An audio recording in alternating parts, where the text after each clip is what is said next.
Hi, എല്ലാവർക്കും നമസ്കാരം. നമുക്ക് കാറ്റത്തെ കിളിക്കൂട്ടിലെ നിധിയുടെയും സുധീഷിൻ്റെയും നാളത്തെ നല്ലൊരു കഥ കേൾക്കാം. അങ്ങനെ സ്കൂട്ടി മേടിക്കാനായിട്ട് ഹരീഷുമായിട്ട് സുധീഷ് നേരെ വർക്ക്ഷോപ്പിലോട്ട് പോവുകയാണ്. സുധീഷിൻ്റെ അടുത്ത് നേരത്തെ ഹരീഷ് പറഞ്ഞിട്ടുണ്ടായിരുന്നു, ഏതെങ്കിലും സ്കൂട്ടി എങ്ങനെ വരുവാണെങ്കിൽ ഞാൻ പറയാമെന്ന്. അങ്ങനെ കൈക്കണിങ്ങനെ സ്കൂട്ടി വന്നിട്ടുള്ളതുകൊണ്ട് സുധീഷിനൊക്കെ പറയും നമുക്ക് പോയി നോക്കാമെന്ന് പറയും. പക്ഷേ സുധീഷിനങ്ങ് ടെൻഷനാണ്. ഹരീഷിനെ രാവിലെ ഒന്നും ബ്രഷ് ചെയ്യാൻ പോലും സമ്മതിക്കത്തില്ല. ധൃതി പിടിച്ച് അങ്ങ് വർക്ക്ഷോപ്പിലോട്ട് കൊണ്ടുപോവുകയാണ്. അവിടെ കൊണ്ട് ചെന്ന് കഴിയുമ്പോഴത്തേക്ക് പറയും, എടാ സ്കൂട്ടിയുടെ ഓണർ വന്നില്ലല്ലോ, ഇപ്പോൾ വരും സുധീഷ് ചേട്ടാ, ഞാൻ വിളിച്ച് പറഞ്ഞിട്ടല്ലേ ഉള്ളതെന്ന് പറയും. അപ്പോഴേക്ക് വർക്ക്ഷോപ്പ് തുറക്കും. വർക്ക്ഷോപ്പ് തുറന്ന് ഇരിക്കുന്ന സമയത്താണ് വണ്ടിയുമായിട്ട് അയാൾ വരുന്നത്. എന്നിട്ട് ചോദിക്കും, സുധീഷ് ചേട്ടാ അതാ ഇതാണ് ഞാൻ പറഞ്ഞ വണ്ടിയുടെ ഓണറെന്ന് പറയും. അയ്യോ എടാ ഇതൊരു പഴയ വണ്ടിയാണല്ലോ, പിന്നെ പുതിയ വണ്ടി വേണമെങ്കിൽ ഷോറൂമിൽ പോയി നമ്മൾ പുത്തൻ സാധനം കൊടുക്കണം, ഇത് സെക്കൻഡ് ഹാൻഡ് വണ്ടിയല്ലേ എന്ന് പറയും. ആ അത് ശരിയാണ്, എന്തായാലും വലിയ ഓടി കംപ്ലൈൻ്റ് ഒന്നുള്ള വണ്ടിയല്ലെന്ന് പറയും. അങ്ങനെ അയാൾ അങ്ങോട്ട് വരും. അങ്ങനെ പറയും, ആ സാറേ, ആ ഹരീഷ് ഇതാണ് വണ്ടിയെന്ന് പറയും. എനിക്കറിയാം, ഇത് ആർക്ക് വേണ്ടിയാണ്, ഇത് എൻ്റെ ചേട്ടത്തിക്ക് വേണ്ടി എടുക്കുന്ന വണ്ടിയാണ്, ഇതാണ് എൻ്റെ ചേട്ടനാ സുധീഷാന്ന് പറയും. എൻ്റെ വൈഫ് നിധിക്ക് ജോലിക്കാൻ വേണ്ടി എടുത്തതാന്ന് പറയും. ശരി, എങ്ങനെയാണ് ഇതിൻ്റെ വിലയെന്നൊക്കെ ചോദിക്കും. ഒരു 30,000 രൂപ ഞാൻ പറയുന്നത്, പിന്നെ പുതിയ വണ്ടിയാണ്, 3 വർഷമേ ആയിട്ടുള്ള വണ്ടി എടുത്തിട്ട് മോള് ജോലിക്കാൻ വേണ്ടി മേടിച്ചതാണ്. പിന്നെ മോളുടെ കല്യാണം കഴിഞ്ഞ് പോയപ്പോൾ വണ്ടി കൊണ്ടുപോയില്ല, അങ്ങനെ വെച്ചേക്കാണ്. പിന്നെ വീട്ടിൽ വേറെ 2 വണ്ടിയുണ്ട്, പിന്നെ ഇത് വെറുതെ അവിടെ ഇരിക്കേണ്ടെന്ന് കരുതി ഞാൻ കൊടുക്കാമെന്ന് കരുതിയത്. അപ്പോൾ സാറേ 30,000 രൂപ എന്നൊക്കെ പറഞ്ഞാൽ കുറച്ച് കൂടുതലാണ്, കുറച്ച് കുറയ്ക്കണമെന്ന് പറയും. കണ്ടീഷൻ വേണ്ടി അങ്ങനെ വിലയൊന്നും കുറയ്ക്കാൻ പറ്റത്തില്ലെന്ന് പറയും. എടാ ഹരീഷെ നീയും സംസാരിക്കുക, അല്ല സാറേ ഒരു ചെറിയ എന്തെങ്കിലും ഒരു ഇളവ് ചെയ്ത് തരണമെന്ന് പറയും. ശരി, ഹരീഷിൻ്റെ ചേട്ടനായതുകൊണ്ട് ഞാൻ ഒരു 5,000 രൂപ കുറച്ച് തരാം, 25,000 രൂപയ്ക്കാണെങ്കിൽ നമുക്ക് കച്ചവടം ഉറപ്പിക്കാമെന്ന് പറയും. 25,000 രൂപ?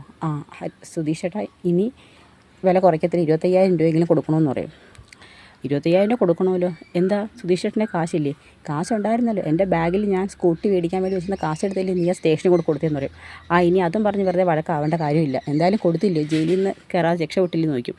എടാ അതിന് എൻ്റെ ഭാഗത്ത് തെറ്റില്ലായിരുന്നല്ലോ, അവന്മാർ എൻ്റെ ഡ്രൈവിംഗ് ശരിയല്ലെന്നാണ് കള്ളം പറഞ്ഞതില്ലേ, എൻ്റെ ഡ്രൈവിങ്ങിന് ഒരു കുഴപ്പമില്ലായിരുന്നു, വെറുതെ 50,000 രൂപ കൊണ്ട് കൊടുത്ത് ഒരു മാസത്തേക്ക് ഞാൻ ലൈസൻസും മേടിച്ച് വെച്ച്, എല്ലാം നിങ്ങൾ കാരണമെന്ന് പറയും. മതി, ഇനി വർക്ക്ഷോപ്പിൽ കിടന്ന് അതിൻ്റെ പേര് അടിയൊന്നും ഉണ്ടാക്കണ്ട, എന്തായാലും അത് കഴിഞ്ഞില്ലേ അവിടെ, ഇപ്പോൾ ഇത് മേടിക്കാൻ കാശുണ്ടോ?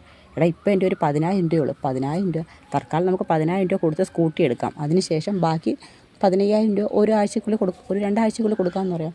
അത് അദ്ദേഹം കേൾക്കുമോ? ഇനിയും സംസാരിച്ച് നോക്ക്. അങ്ങനെ സുധീഷ് അങ്ങോട്ട് വരികയാണ്. എന്തായി, വണ്ടി ഇഷ്ടപ്പെട്ടോ? വണ്ടിയൊക്കെ എനിക്ക് ഇഷ്ടപ്പെട്ടു, പക്ഷേ ഇപ്പം ഞാനൊരു 10,000 രൂപ അഡ്വാൻസ് തരാം, ബാക്കി 15,000 രൂപ 2 ആഴ്ചയ്ക്ക് ശേഷം തരാമെന്ന് പറയും. അതെന്താ, മുഴുവൻ പൈസ തരാമെന്നല്ലേ പറഞ്ഞത്? അതേ സാറേ, പെട്ടെന്ന് ആവശ്യം വന്നപ്പോൾ കുറച്ച് പൈസ ഒന്ന് എടുക്കേണ്ടി വന്നു, ഇപ്പോൾ 10,000 രൂപ തന്ന് ഞാൻ സ്കൂട്ടർ കൊണ്ടുപോകാം, അവിടെ ഇപ്പോൾ വീട്ടിൽ കൊണ്ടുവച്ചാലും സാറിൻ്റെ വീട്ടിൽ വെറുതെ വണ്ടി ഇരിക്കുമല്ലോ, ഇതാകുമ്പോൾ എനിക്ക് കൊണ്ടുപോയി എൻ്റെ വൈഫിന് കൊടുക്കുകയും ചെയ്യാം, ബാക്കി 15,000 രൂപ തരാം, എന്തായാലും ഹരീഷിനെ അറിയാവുന്ന ആളല്ലേ. അത് ശരിയാ സാറേ, ഞാൻ 2 ആഴ്ചക്കുള്ളിൽ പൈസ മേടിച്ച് വെക്കാമെന്ന് പറയും. ശരി, ഹരീഷിൻ്റെ ഒറ്റ വിശ്വാസത്തിൻ്റെ പുറത്താണ് ഞാൻ വണ്ടി കൊടുത്തിട്ട് പോകണമെന്ന് പറയും. അതിനെന്താ, എൻ്റെ ചേട്ടനല്ലേ, ഞാൻ 2 ആഴ്ചക്കുള്ളിൽ പൈസ വാങ്ങിച്ച് തരാമെന്ന് പറയും. ശരി, എങ്കിൽ അങ്ങനെ ആവട്ടെ എന്ന് പറഞ്ഞിട്ട് 10,000 രൂപ അഡ്വാൻസും കൊടുത്ത് വണ്ടിയുടെ താക്കോലും മേടിച്ചുകൊണ്ട് അവർ വരികയാണ്. അങ്ങനെ ഇനി നമുക്ക് ഈ വണ്ടി വീട്ടിൽ കൊണ്ടുപോകാമെന്ന് പറയും. അങ്ങനെ അവർ രണ്ടുപേരും കൂടി വണ്ടിയും കൊണ്ട് വീട്ടിലോട്ട് വരും. സുധീഷാണ് ഡ്രൈവ് ചെയ്യുന്നത്, ഹരീഷ് വണ്ടിയുടെ ബാക്കിലാണ്. പകുതി വഴി എത്താൻ പറയും, നിർത്ത്. എന്താ സുധീഷ് ചേട്ടാ? അതെ, ഇപ്പോൾ ഈ വണ്ടിയും കൊണ്ട് നമ്മൾ അകത്തോട്ട് കയറിയ നിധിക്ക് മനസ്സിലാവും, നമുക്ക് നിധിക്ക് ഒരു സർപ്രൈസ് കൊടുക്കാനല്ലേ കൊണ്ടുവന്നത്. അതെ, നമുക്കൊരു കാര്യം ഉരുട്ടി കയറ്റാമെന്ന് പറയും. അങ്ങനെ വണ്ടി ഉരുട്ടി കയറ്റും. അപ്പോഴത്തേക്ക് ഭാസ്കരൻ അവിടെ നിൽക്കും. ഇതെന്താ സ്കൂട്ടർ, ഇതെന്താ എനിക്ക് മാത്രം തന്നെയാണോ? പിന്നെ ഈ വയസ്സാങ്കാലത്ത് നിങ്ങൾക്ക് സ്കൂട്ടർ വാങ്ങിച്ചുകൊണ്ട് തരുന്നില്ലേ എൻ്റെ ജോലി, നിങ്ങൾ ഈ എപ്പം നോക്കിയാലും തീവണ്ടിയുടെ പുകയാണെങ്കിൽ കൂടി ഇങ്ങനെ പുകച്ചുകൊണ്ട് നിൽക്കാതെ ആ നിധി എങ്ങാണ്ട് ഇറങ്ങിയെന്ന് കണ്ടാൽ അതും മതി. പിന്നെ എന്തായാലും കൊള്ളാമല്ലോടാ, നല്ല സ്കൂട്ടറാണല്ലോ, വലിയ പഴക്കമൊന്നും ഇല്ലാത്ത സ്കൂട്ടറാണെന്ന് പറയും. അപ്പം നികേഷും സുഭാഷും എല്ലാം കൂടി ഇറങ്ങി വരികയാണ്. സുധീഷ് ചേട്ടാ ഇതെന്താ പുതിയ സ്കൂട്ടിയോ, കൊള്ളാമല്ലോ, എങ്ങനെയുണ്ടാ? നല്ല രസമുണ്ട്, കൊള്ളാം എന്ന് പറയും. ഇതിപ്പോൾ ആർക്ക് വേണ്ടി? ഇത് നിധിക്ക് വേണ്ടി മേടിച്ചതാ, നിധിക്കൊരു സർപ്രൈസ് കൊടുക്കാമെന്ന് കരുതി. എന്തായാലും ജോലിക്ക് പോകുമ്പം വണ്ടിയിലൊക്കെ കയറി ബുദ്ധിമുട്ടില്ലേ പോകുന്നത്, ഇതാകുമ്പോൾ നിധിക്ക് സ്വന്തമായിട്ട് ഡ്രൈവ് ചെയ്ത് പോകാമല്ലോ, അതെന്തായാലും നന്നായി എന്ന് സുഭാഷ് പറയും. ശരി, നീ അകത്ത് പോയി നല്ലൊരു പട്ടിൻ്റെ തുണി എടുത്തുകൊണ്ട് വന്നേ. പട്ടിൻ്റെ തുണിയോ? പട്ടിൻ്റെ തുണിയാണോ ഇനി കടയിൽ മേടിക്കാൻ പോകുന്നത്? ഹരീഷ് പറയും. പട്ടിൻ്റെ തുണിയെന്ന് വെച്ച് കഴിഞ്ഞാൽ അത്യാവശ്യം കൊള്ളാവുന്ന ഒരു പട്ട് പോലത്തെ തുണി എടുത്തിടാനാണ് ഞാൻ പറഞ്ഞത്, വരുമ്പോഴേ വണ്ടി കാണണ്ട എന്ന് പറയും. ശരിയെന്ന് പറയും. അങ്ങനെ അകത്ത് പോയി നികേഷ് ഒരു കവർ എടുത്തുകൊണ്ട് വരും, ഒരു ബെഡ്ഷീറ്റാണത്. അങ്ങനെ അതെല്ലാമായിട്ട് മൂടി വെക്കും. ഇത് കീറിയതാ എന്ന് പറയും. നല്ലത് എടുത്തുകൊണ്ട് വരാൻ പറയും. അങ്ങനെ നല്ല ഒരെണ്ണമൊക്കെ എടുത്ത് വണ്ടി ഇങ്ങനെ കവർ ചെയ്ത് വെക്കുകയാണ്. ആ സമയത്ത് പറയും, ഞാൻ പോയി നിധിയുടെ അടുത്തിട്ട് പറയട്ടെ സ്കൂട്ടി വിളിച്ചുകൊണ്ട് വന്നു. വേണ്ട, വണ്ടി എടുത്തുകൊണ്ട് വന്ന ഞാനല്ലേ, അപ്പം ഞാൻ തന്നെ നിധിയെ വിളിച്ചുകൊണ്ടാന്ന് പറയും. ശരിയെന്ന് പറയും. അങ്ങനെ സുധീഷ് അകത്തോട്ട് പോയി നിധിക്കൊരു സർപ്രൈസ് ഉണ്ടോയെന്ന് പറയും. സർപ്രൈസോ? എന്താ സുധീഷ്? കണ്ണടച്ചോണ്ട് വരാൻ പറയും. കണ്ണടയ്ക്കാന്ന് വെച്ചാൽ അടച്ചോണ്ട് വാ എന്ന് പറയും. അങ്ങനെ കണ്ണടച്ച് പുറത്തോട്ട് വരും. ഇനി ഞാൻ കണ്ണ് തുറക്കട്ടെ, നിൽക്ക് ഇപ്പോൾ തുറക്കാമെന്ന് പറയും. അങ്ങനെ നിധി കണ്ണ് തുറക്കും. കണ്ണ് തുറക്കുമ്പം സ്കൂട്ടി. ആഹാ, സ്കൂട്ടിയോ? ഇത് കൊള്ളാമല്ലോ. ആർക്കാ? സുഭാഷ് ചേട്ടന് മേടിച്ചതാണോ? ഏയ്, എനിക്ക് മേടിച്ചതല്ല. പിന്നെ നികേഷിന് മേടിച്ചതാണോ കോളേജിൽ പോകാൻ വേണ്ടി? എനിക്കല്ല. പിന്നെ ഹരീഷിനും സുധീഷിനും വണ്ടിയുണ്ട്. പിന്നെ ആർക്കായിരിക്കും? ഉടനെ നിധി പറയും എനിക്കറിയത്തില്ല. ഉടനെ സുധീഷ് പറയും ഇത് നിധിക്ക് വേണ്ടി മേടിച്ചതെന്ന് പറയും. എനിക്ക് വേണ്ടിയോ? അതെ, നിധിക്കൊരു സർപ്രൈസ് തരാൻ വേണ്ടിയാണ് ഞങ്ങൾ മേടിച്ചുകൊണ്ട് തന്നതെന്ന് പറയും. എന്തിനാ സുധീഷ് ഇപ്പോൾ ഇതിൻ്റെ ആവശ്യം ഉണ്ടായിരുന്നു ചോദിക്കും. ആവശ്യമുണ്ടോ ഇല്ലയോ എന്നൊക്കെ ഞങ്ങൾ തീരുമാനിച്ചോളാം. ഇത് നിധിക്ക് വേണ്ടി ഞങ്ങൾ മേടിച്ചുകൊണ്ട് വന്നതാണ്. നിധി ഇനി ഒറ്റയ്ക്ക് ബസ്സിലൊന്നും കയറി കഷ്ടപ്പെട്ട് പോകേണ്ട കാര്യമില്ല, വണ്ടി ഓടിച്ച് പോയാൽ മതി. ഉടനെ ഭാസ്കരനും പറയും അത് ശരിയാ മോളിപ്പോൾ എത്ര കുട്ടികളാണ് വണ്ടി ഓടിച്ച് ജോലിക്ക് പോകുന്നത്, മോളും ഇത് കണക്ക് സെൽഫായിട്ട് വണ്ടി ഓടിച്ചങ്ങ് പോയാൽ മതി എന്ന് പറയും. അപ്പം താക്കോലങ്ങ് നിധിയുടെ കൊടുക്കാൻ പറയും. അങ്ങനെ സുധീഷ് താക്കോൽ നിധിയുടെ കൊടുക്കും. എന്നാ മോളി വണ്ടി എടുത്തുകൊണ്ട് ഒരു റൗണ്ടൊന്ന് കറങ്ങിയിട്ട് വരാൻ പറയും.